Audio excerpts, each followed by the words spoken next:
देश में जब भी कभी इलेक्शंस कंप्लीट होते हैं तो अक्सर करके कुछ पॉलिटिकल पार्टीज ये प्रोपेगेंडा चला देती हैं कि इलेक्शन कमीशन ने ईवीएम मशीन्स हैक करवा दी थी। मतलब ये है इलेक्शन कमीशन और सरकार आपस में पूरी तरह से मिले हुए हैं, यही षड्यंत्र है। या फिर रूलिंग पार्टी ने ईवीएम मशीन्स को हैक करवा दिया है, वरना वो करोड़ों वोटों से जीतने जा रहे थे। ईवीएम को लेकर बड़ा बवाल शुरू हो गया जो लगातार बढ़ता ही जा रहा है। आप नोटा पे डालो मैं ही जीतूंगा, आप गाड़ी पे कार पे डालो मैं ही जीतूंगा, आप हाथ पे डालो जीतेगा तो कमल ही। इंडिया गठबंधन ने ईवीएम के मुद्दे पर मोदी सरकार को घेरते हुए #ईवीएम हटाओ लोकतंत्र बचाओ अभियान शुरू कर दिया है।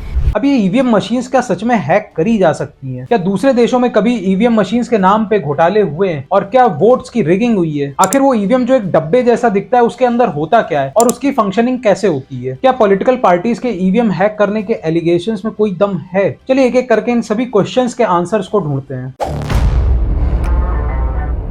ईवीएम के पहले बैलेट पेपर के माध्यम से वोट डाले जाते थे। 2021 में यूपी में पंचायत पोल्स होते हैं और इस एक अकेले स्टेट में 52 करोड़ बैलेट पेपर्स का यूज किया गया। तो सोचिए कितने पेड़ काटे गए होंगे इन बैलेट पेपर्स को प्रिपेयर करने में। इसके बाद हजारों लोगों को इन बैलेट पेपर्स में वोट काउंट करने के लिए रखा जाता है। कितने दिन मैन पावर का वेस्टेज होता है, कितना पैसा इन्वेस्ट किया जाता है, तब जाके एक इलेक्शन कंप्लीट हो पाता है। और भारत जैसे देश में जहां हमेशा कुछ ना कुछ चुनाव चलते ही रहते हैं, तो ये प्रोसेस कितना हजारों करोड़ रुपए लेगा और कितने मैन पावर डेज इसमें खर्च होंगे, ये तो कोई सर्वे ही बता सकता है। लेकिन हम और आप बैठ के इसका एस्टिमेट जरूर लगा सकते हैं बीइंग अ लेमैन। तो इस प्रॉब्लम के सॉल्यूशन के रूप में ईवीएम मशीन्स को लाया गया। 2014 के जनरल इलेक्शंस में ईवीएम मशीन्स के साथ वीवीपैट यानी voter verified paper audit trial भी ऐड किया गया। लेकिन क्यों? देखिए, जब आप ईवीएम का बटन दबाते हैं तो आप ये सिर्फ ट्रस्ट करते हैं कि मैंने किसी पर्टिकुलर पार्टी को वोट दे दिया है। लेकिन वीवीपैट के माध्यम से एक बगल में रखी मशीन में एक पर्ची दिखती है जिसमें क्लियरली दिखता है कि आपने किस कैंडिडेट को और किस पार्टी को वोट दिया है। तो एक बार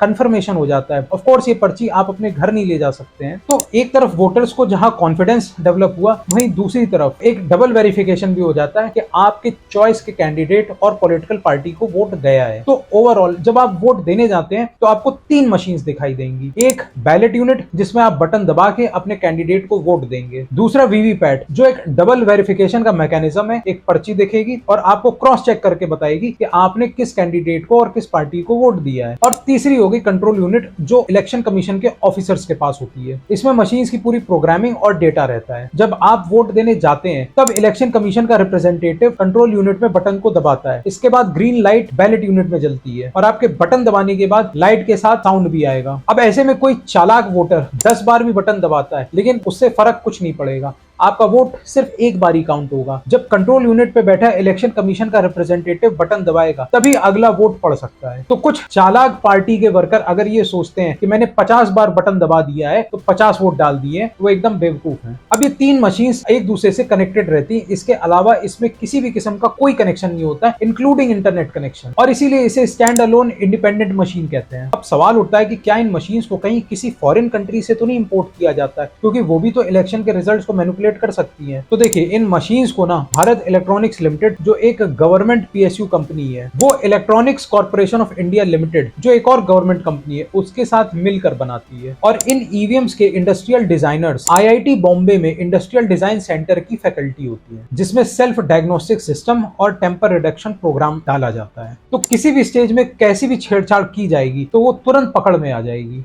तो आखिर पूरा प्रोसेस क्या फॉलो किया जाता है? ईवीएम मशीन्स का कंट्रोल भारत इलेक्ट्रॉनिक्स के पास रहता है। जैसे ही इलेक्शन की डेट्स पास आती हैं, भारत इलेक्ट्रॉनिक्स हर डिस्ट्रिक्ट हेडक्वार्टर के स्ट्रॉन्ग रूम में इन मशीन्स को पहुंचाता है, जहां पे आर्म्ड फोर्सेस पूरे स्ट्रॉन्ग रूम को प्रोटेक्ट कर रही होती हैं और लाइव कैमरास के माध्यम से हर चीज की मॉनिटरिंग की जाती है। और ईवीएम मशीन्स का सिलेक्शन ईवीएम रैंडमाइजेशन के थ्रू होता है। अब इसका मतलब ये है कि हर ईवीएम को एक स्पेशल सीरियल नंबर दिया जाता है। कौन सी मशीन किस बूथ में जाएगी ये किसी को नहीं पता। कंप्यूटर रैंडमली सीरियल नंबर को सेलेक्ट करता है और उसके बाद वो मशीन उस कॉन्स्टिट्यूएंसी में पहुंचती है। लेकिन एक कॉन्स्टिट्यूएंसी के अंदर भी तो कई पोलिंग स्टेशंस होते हैं। तो जो इलेक्शन कमीशन का रिटर्निंग ऑफिसर होता है वो रैंडमली उन सीरियल नंबर्स की मशीन्स को किसी भी एक पोलिंग स्टेशन पे पहुंचा देता है। तो इस तरीके से 2 जगह पे सिक्योरिटी चेक होती है, जहां एक तरफ कंप्यूटर डिसाइड करता है कि कौन सी ईवीएम मशीन किस कॉन्स्टिट्यूएंसी में जाएगी, वहीं इलेक्शन कमीशन का रिटर्निंग ऑफिसर रैंडमली डिसाइड करता है कि कौन से सीरियल नंबर की ईवीएम मशीन किस पोलिंग बूथ तक जाएगी। और जब इन ईवीएम मशीन्स को स्ट्रांग रूम में रखा जाता है तब हर एक पॉलिटिकल पार्टी का रिप्रेजेंटेटिव वहां पे मौजूद होता है। इलेक्शन कमीशन के ऑफिसर्स हर पॉलिटिकल पार्टी के रिप्रेजेंटेटिव की मौजूदगी में लाइव रिकॉर्डिंग हो रही होती है, तब इन मशीन्स को सेफली स्ट्रांग रूम में रखते हैं। उसके बाद ये स्ट्रांग रूम सील पैक कर दिया जाता है और कोई भी इस स्ट्रांग रूम को नहीं खोल सकता है। स्ट्रांग रूम की लाइव रिकॉर्डिंग को कोई भी पॉलिटिकल पार्टी किसी भी स्टेज पे जाके चेक कर सकती है, लेकिन उसके अंदर कोई नहीं हो सकता है। जिस तरीके से एक डिस्ट्रिक्ट हेडक्वार्टर के स्ट्रांग रूम में इन मशीन्स को रखा जाता है, उसी तरीके से हर एक कॉन्स्टिट्यूएंसी में भी एक स्ट्रांग रूम होता है और सेम प्रोसेस को फॉलो करके एक कॉन्स्टिट्यूएंसी के स्ट्रांग रूम में भी पोलिंग डेट नजदीक आते वक्त इस मशीन को वहां पे प्रिजर्व किया जाता है। हर एक ईवीएम मशीन में एक यूनिक आईडी होती है। जब वो यूनिक आईडी की मशीन एक पोलिंग बूथ तक पहुंचती है, तब इलेक्शन कमीशन के ऑफिसर्स और पॉलिटिकल पार्टी के रिप्रेजेंटेटिव्स इसको मैच करते हैं। अगर कहीं पे भी मिसमैच होता है तो तुरंत इलेक्शन के प्रोसेस को रोक दिया जाता है। पॉलिटिकल पार्टी के रिप्रेजेंटेटिव्स, अगर आप कभी वोट देने गए होंगे तो आपने जरूर देखा होगा कि ये कोई टेंट या कोई मेज लगाए बैठे हुए होते हैं। इनको आप अपनी वोटिंग की पर्ची देते हैं, ये आपका नाम लिस्ट में देखते हैं और टिक लगा के आपको बता देते हैं आपका बूथ नंबर कौन सा है, और अगर किसी ने पहले से ही आपके बिहाफ पे वोट दे दिया है तो आपका टिक ऑलरेडी लगा हुआ होगा। और ये रिप्रेजेंटेटिव्स अपनी पॉलिटिकल पार्टी के साथ कोई नुकसान ना हो उसका भी पूरा ध्यान रखते हैं। सभी ईवीएम मशीन्स का फाइनल डे पोलिंग से पहले एक मॉक टेस्ट होता है, जहां पे कंट्रोल यूनिट, वीवीपैट मशीन और बैलेट मशीन, इन तीनों का टेस्ट होता है। सभी पॉलिटिकल पार्टी के रिप्रेजेंटेटिव्स होते हैं, इलेक्शन कमीशन के ऑफिसर्स अपनी प्रेजेंस में एक मॉक वोट डलवाते हैं और फिर उसे वीवीपैट से वैलिडेट किया जाता है। अगर कोई भी एंट्री गलत होती है तो प्रोसेस को उसी जगह पे रोक दिया जाता है। जब सभी पॉलिटिकल पार्टी के रिप्रेजेंटेटिव्स और इलेक्शन कमीशन के ऑफिसर्स अप्रूव करते हैं, साइन कर देते हैं, तब इसको फाइनल माना जाता है और इसके बाद ही वोटिंग शुरू होती है। अब एलिगेशन ये लगते हैं कि शुरू के 1000-2000 वोट में तो ट्रांसपेरेंसी रहती है, लेकिन 1 लाख वोट हो जाते हैं या 50,000 वोट हो जाते हैं तो उसके बाद सारे के सारे वोट एक पर्टिकुलर पॉलिटिकल पार्टी को चले जाते हैं। अब देखिए, इसके लिए आपको स्ट्रांग रूम को किसी तरीके से भेदना होगा, वहां के जो लाइव रिकॉर्डिंग हो रही है उसको मैनिपुलेट करनी होगी, इतनी स्पेशल सिक्योरिटी फोर्सेस जो गार्ड कर रही हैं उनसे पंगा लेना होगा, तब जाके आप ईवीएम मशीन को चुरा के लाओ, फिर किसी बड़े एक्सपर्ट को बुलाओ, फिर इंडस्ट्रियल डिजाइनर जो आईआईटी बॉम्बे की फैकल्टी जितना कॉम्पिटेंट है उसको बुला के पूरी मशीन के प्रोग्रामिंग को चेंज करवाओ, तब जाके एक मशीन शायद मैनिपुलेट हो सकती है। लेकिन फिर भी आप कितनी मशीन को चुराओगे और क्या गारंटी है कि आपको ऐसा कोई इंडस्ट्रियल डिजाइनर मिल जाएगा जो इतना कॉम्पिटेंट होगा और पूरी प्रोग्रामिंग को मैनिपुलेट कर देगा, और क्या गारंटी है कि इतनी जद्दोजहद के बाद वो मशीन आपकी कॉन्स्टिट्यूएंसी में ही जाएगी। अब आपके दिमाग में ये आ सकता है कि जो आईआईटी बॉम्बे के इंडस्ट्रियल डिजाइनर्स हैं वो ना मिले हो सरकार से, तो इसके लिए election commission already randomly machines को उठाता है और उसे किसी भी लेवल पे चेक कर देता है 1 लाख वोट के बाद, 5 लाख वोट के बाद, कि वो सही से प्रोग्रामिंग कर रहे हैं या नहीं कर रहे हैं। दूसरा एलिगेशन ये लगता है कि जब आप किसी पर्टिकुलर पॉलिटिकल पार्टी को वोट देते हैं और बटन दबाते हैं तो एक बार बटन दबाने के बदले 2 बार वोट चला जाता है, लेकिन एक बार बटन दबाने पे 2 वोट पड़ते तो वीवीपैट पे दोनों बार दिखाई देता कि 2 वोट पड़े, और ऐसा होने पे इलेक्शन प्रोसेस तुरंत रुक जाता है। लेकिन ये चीज पॉसिबल नहीं है क्योंकि जो कंट्रोल यूनिट है वो इलेक्शन कमीशन के रिप्रेजेंटेटिव्स के पास होता है, उनके बटन दबाने पे ही वोट कास्ट होता है। एक तीसरा एलिगेशन लगता है कि जब सारी वोटिंग खत्म हो जाती है तब अलग से वोट उसमें ऐड किए जाते हैं। देखिए, पोलिंग का टाइम खत्म होने के बाद तब पोलिंग स्टेशन का इंचार्ज सभी पॉलिटिकल पार्टीज के रिप्रेजेंटेटिव्स की प्रेजेंस में ईवीएम मशीन को सील करता है। ऐसे में नोट किया जाता है कि इस सीरियल नंबर की जो मशीन है उसमें 1000 या 2000 जितने भी वोट्स हैं वो पड़े हैं। अब इसमें सभी पॉलिटिकल रिप्रेजेंटेटिव्स के साइन लिए जाते हैं। हर बूथ में एक प्रिजाइडिंग ऑफिसर होता है। जब टाइम शुरू होता है पोलिंग का तब वो एक बटन प्रेस करता है स्टार्ट का, और उसी तरीके से जब पोलिंग टाइम खत्म होता है तब वो प्रिजाइडिंग ऑफिसर स्टॉप का बटन दबा देता है। इसके आगे पीछे कोई भी छेड़खानी होती है तो तुरंत वो रिकॉर्ड हो जाती है। इन सभी पॉलिटिकल रिप्रेजेंटेटिव्स की प्रेजेंस में फाइनली मशीन को सील किया जाता है। इसके बाद एक यूनिक पर्ची होती है जो पॉलिटिकल पार्टी के रिप्रेजेंटेटिव को दी जाती है और दूसरी ऑफिसर अपने पास रखता है, और ये मशीन तभी खुलती है जब दोनों पार्टीज के कोड एक साथ होंगे। तो पहले जब बूथ कैप्चरिंग होती थी तो बैलेट पेपर्स को मैनिपुलेट करना आसान होता था। अब अगर कोई पॉलिटिकल वर्कर ईवीएम मशीन को चोरी करके ले भी जाता है तो भी वो उसमें कुछ कर नहीं पाएगा। ये ठीक उसी तरीके से है जैसे कोई बंदर किसी से कोल्ड ड्रिंक की बोतल तो छीन के ले जाएगा, लेकिन अगर उसे ढक्कन खोलना नहीं आता है तो कोल्ड ड्रिंक नहीं पी पाएगा। बस वो अपने दांतों से और पंजों से थोड़ा बहुत छेड़छाड़ कर लेगा और उसके बाद बोतल को फेंक देगा, लेकिन कोल्ड ड्रिंक नहीं पी पाएगा। अब ये सील्ड मशीन्स दोबारा से स्ट्रांग रूम में आती हैं, बिल्कुल उसी प्रोसेस के साथ जैसे कि प्रोसेस शुरू में फॉलो किया गया था, और फिर सभी पॉलिटिकल पार्टीज के रिप्रेजेंटेटिव्स की प्रेजेंस में स्ट्रांग रूम को सील कर दिया जाता है। 24/7 इनके लाइव कैमरास चलते हैं और इसकी फुटेज पूरे टाइम एक एलईडी स्क्रीन पे चलती रहती है। इनको कभी भी कोई भी चेक कर सकता है, मॉनिटर कर सकता है। काउंटिंग वाले दिन सभी पॉलिटिकल पार्टीज के रिप्रेजेंटेटिव्स के सामने इलेक्शन कमीशन के ऑफिसर्स उस सील को हटाते हैं और लॉक को खोलते हैं, और इसके बाद हर एक पॉलिटिकल पार्टी के रिप्रेजेंटेटिव के सामने इलेक्शन कमीशन जितनी ईवीएम मशीन्स उस स्ट्रॉन्ग रूम के अंदर रखी होती हैं, हर एक की सील को चेक करते हैं। अगर कोई सील थोड़ी सी भी टेम्पर्ड है तो उसी जगह पे वो इलेक्शन रद्द हो जाता है। जब सभी मौजूदा लोग वहां पे सहमति जता देते हैं तब मशीन की सील खोली जाती है। और बात यही नहीं रुकती है, हर एक मशीन आईडी के अगेंस्ट में जितने वोट्स कास्ट हुए थे वो भी चेक किए जाते हैं, क्योंकि ये लिस्ट मैंने अभी आपको बताया कि जिस दिन पोलिंग खत्म होती है